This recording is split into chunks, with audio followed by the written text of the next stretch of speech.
Akalain mo nga naman dahil sa simpleng panghihibasan natin ay makakarating tayo ng Humalig. Talaga nga namang ang layo pa ng dinayo para lang makapanguha ng pang-ulam. Kahit saan magpunta, puro pang-ulam na lang lagi ang nasa isip. So yun na nga guys for today's video ay parang nakulangan pa nga sa hibasanan sa Makalelon at dadayo pa nga ng Humalig para manghibasan. At dahil nga pala sa kabilang ibayo yun ng Quezon kaya naman ay dadaan muna tayo din sa Cati. Tapos magsasakay ulit tayo ng bangka papunta doon. Kung pwede nga lang sanang rektahin na lang natin ay magasakay na ng bangka diretso doon. Kaso nga lang ay baka abutin tayo ng siyam-siyam, 10-10 hanggang mag-11 pa ay hindi pa tayo makarating doon. So bali bakit nga ba namin naisipan na dumayo pa ng Humalig Island para lang manghibasan ay awan pa baga Hindi ko maalala yung mga nakaraan kong post na picture. Yun nga biglaan tayong binisita ng mayor ng Humalig. Followers ko daw pala sila at matagal na nga nilang gustong pumunta sa bahay. Nag-message siya sa akin ay October pa. Tapos nabasa ko lang nung pumunta lang sila sa bahay. Nung pumunta sila sa bahay ay noong March. O diba 5 months. Grabe, sorry po talaga. Kasi sobrang dami kasi nagme-message sa akin, natatabunan talaga yung iba. And then yun nga dumayo lang sila ng pahingilaw sa amin. Tapos inimbitahan nila ako na pumunta naman sa kanilang lugar, sa Humalig. Thank you po sa pag-invite Mayor Nelmar at kay Ate Cedes na kapatid niya. Noong mga nakaraan pa nga pala sana kami pupunta kaya nga lang ako'y laging busy. Abala sa pagpapaayos ng bahay kaya hindi ako makaalis. Pero ngayon nga ay napending yung paggawa sa bahay kaya naman ay makakapunta na kami. Umalis nga pala kami ng Makalelon ay alas 6 ng hapon. Alas 7 nga pala ng umaga ang biyahe pa ng bangka pero ganitong oras nga kami nagbiyahe at gawa ng si Heart ay hindi nga sanay magbiyahe ng madaling araw at siya inaantok. So yun na nga nakarating na kami ng Real Port at sabi nga pala ni Ate Cedes doon na muna kami matulog sa bangka habang naghihintay kami ng biyahe. Pero yun na nga mas pinili namin na matulog na lang ay din sa kotse. At gawa ng may mga tao kasi doon sa bangka para nakakahiya. Yes, marunong din naman kami mahiya kahit papaano. So yun na nga kinabukasan, ayan na nga at sasakay na kami sa bangka. At alam nyo ba, hindi ako nakatulog. O ano naman ngayon? Para namang may pakialam kayo. Sobrang init kasi tapos bukas pa ang bintana. Ay alam nyo naman ako may pagkapraning. Palagi kong binabantayan ng sarili ko, baka kasi mawala. Ako yung maganda isama sa pagkakamping at magiging komportable kayo at may tagabantay kayo magdamag. Nga pala may nakasabay kami dito na isa rin sa mga nanonood ng vlog ko. Hindi yan tsaka yan, ito si ate. Pinapanood niya yung mga vlog ko habang kaharap ako. Ate, mag-usap na lang kaya tayo. Charis, salamat po ate sa panonood. Nga pala pakilala ko muna itong aming kasama ni Heart. Siya nga pala si Chantal. Friend siya ni Heart Salon. At kahit nga walang nagtatanong, share ko lang. Nga pala ngayon lang kami gumala na hindi namin kasama si Miss Line. Busy kasi siya sa kanyang farm. Marami nga pala sana kami kaso nga lang ay biglaan itong pagpunta namin. Ang dami ko kasing naka-schedule ngayon. At naisingit ko nga lang itong pagpunta namin din sa Humalig. May naka-schedule pa ako ng kasalan, tapos Laguna, tapos meron pa kaming isang event na pupuntahan. Tapos nung nakaraan nagninang. Tapos sa susunod na buwan maganinang ulit ako. O diba paldo sa inaanak. Grabe no, parang mamumulubi ako ngayong Christmas So yun na nga mabalik tayo. Ito na nga. Welcome to Humalig!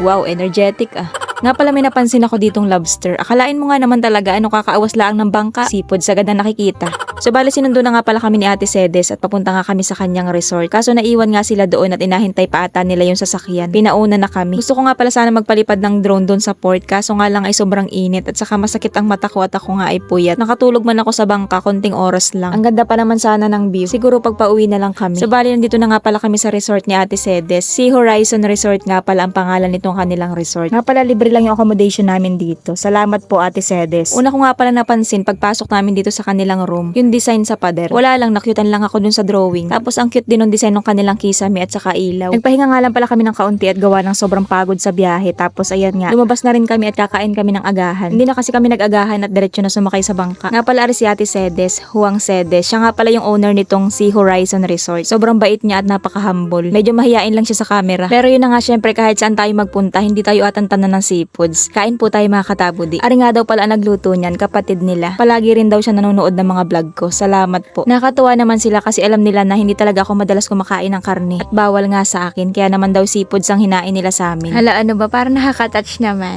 Laka uy, pagkaarte.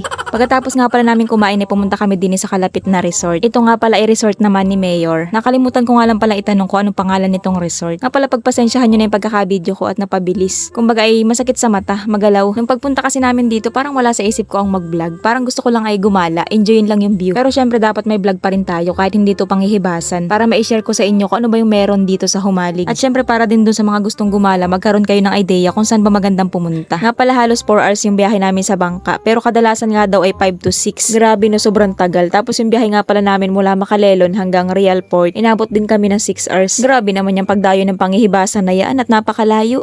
Pero malayo man, mukhang masusulit naman namin yung pagpunta namin dito. Dahil hindi pa man kami nakakalibot dito pa lang talaga nag-e-enjoy na kami sa ganda ng view. Grabe, sobrang linaw ng tubig. Parang kahit dito pa lang ako sa taas, kita ko na agad yung nagagapang nakatang doon sa may dagat. Yeah, man.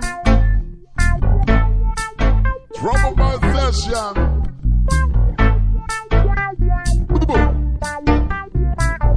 Another reggae flavor for the trouble boys. Watch out.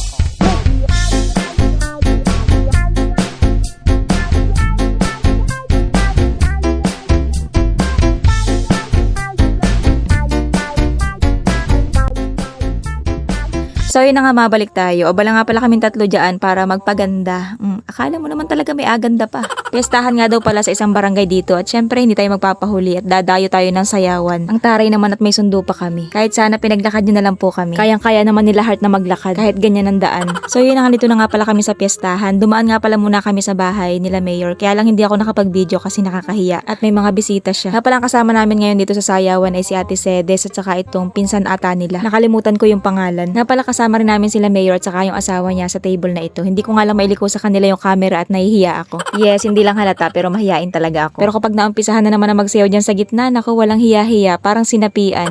Nga pala nagasayaw na si Heart Salon at saka si Chantal. Tamang taga-video na lang ako din sa gilid. Huwag na natin i-video kung paano ako sumayaw at baka mawalan kayo ng ganang manood. So ayan na nga, inabot na nga pala kami ng umaga. Hindi nga pala kami umuwi doon sa Sea Horizon at gawa ng malayo din kasi ang biyahe, mga 1 oras din. Kaya dito na lang kami natulog sa malapit sa sayawan. At meron nga daw pala ditong sapa na pwede ka mag-fishing, manghuli ng mga hito. At bago nga daw pala kami bumalik ng Sea Horizon ay manghuli daw muna kami dito ng mga hito. At nang ako daw ay may maiblog. Nakatuwa naman sila, talagang inaalala nila yung aking pagbablog. Pero parang hindi ko kayang hawakan yung kanilang pamain. Hindi naman sa nag-ainarte pero parang ganun na nga rin. Hindi kasi yung pamain nila ay bulati sa lupa. Yung mga pinapain naman namin sa amin ay bulati sa putik. Yung nakukuha baga sa palaisdaan. Para kasi nakatakot kapag sa lupa. May mga nahuli na nga pala sila pero hindi hito. Ito ay gamya kung tawagin sa amin. Pero ewan ko lang din sa kanila kasi ito ay tubig tabang. So bali ari nga palang pamiwas nila dito, may palutang. May konting ritaso ata ito ng tsinelas o styrofoam na nakalagay din sa nylon. Sa taas na ring biwas para malaman daw kapag may sibad. Galing din ang diskarte nila ano. Sa amin hindi kami naglalagay ng ganyan kasi pinapakiramdaman lang namin. Nga pala, antaray naman ang aming pamimiwas at mga nakadress pa ano. Ano kaya, may mahuli man laang. Pero ayan na nga, may nahuli na nga pala itong kasama namin bata. Kaya anong cute at hindi malaang makita sa camera sa sobrang liit. Ito nga pala nahuli niya ay gamya kung tawagin sa amin. Awan ko lang din sa kanila. Tapos ayan nga, may nahuli na rin si Heart Salon. Pero sabi ko nga sa kanya ulitin at gawa ng hindi ko nabidyuhan. 1, 2, 3, action! Same energy, ano?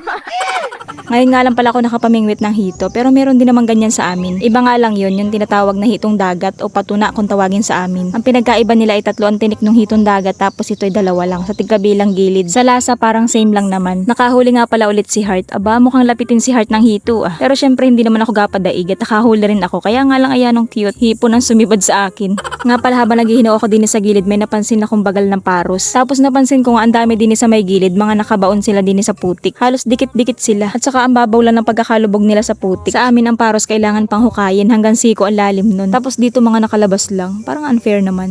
Pero kasi ito ay ibang klase ng paros kasi dito ay tubig tabang. Sa amin ay tubig alat. Ang dating nakaraan namin vlog, nanguha rin kami ng ganito sa tubig tabang din yun. Pero mahirap siyang kunin kasi ngayon ay sinisirok pa namin sa ilalim ng putik. Pero din nga ay nakakatuwa at apulutin mo na lang din sa gilid. Wari ko kung atsagain mong baybayin itong gilid, makakaisang timba ka dito ay. Nga pala may napansin si kuya na kumakalabasaw daw din sa gilid. Ito nga daw pala ay palos na sinibat nila no nakaraan, kaso nga lang daw ay nakatakas. Pero mukhang gusto nga talaga niya magpaulam at sumadsad na din sa kati. Ang laki ano, pero parang kakaiba man ang itsura, parang ahas man yan. Habang-abala nga pala kami sa pamimiwas, may dumating nga pala at may binigay sa aming pagkain. Padala daw ito ni Mayora. Naks naman, salamat po. Nakakatuwa naman kasi ang babait nila sa amin. Para tuloy gusto ko na magpaampun sa kanila. Hindi natutuwa lang talaga kasi akong paano nila kami asikasuhin. Na para bang sobrang importante namin. Laka o yung arti. So yun na nga, tama ng kaartihan. Nga pala shoutout muna kay MJ, kay OG Mark, Romel Boncay, Jorlyn Gardose, Angeli Puentes, Zete Magar, Francis Moreno, Christy Solidarios, Sinamorol at kay Sir Jeans. Nga pala hindi naman sa pagiging OA pero masakit kasi makatinik yan kaya takot ako maghawak. Baka kasi sabihin ng iba nakadress ka lang, ayan ng arte mo na. So yun, hanggang dito na nga lang pala muna. At sa mga susunod nga pala ay mangingilaw din tayo din sa Humalig. At syempre sa mga susunod na araw ay gagala tayo dito. Pupuntahan natin yung mga gandang pasyalan dito. So yun lang, bye!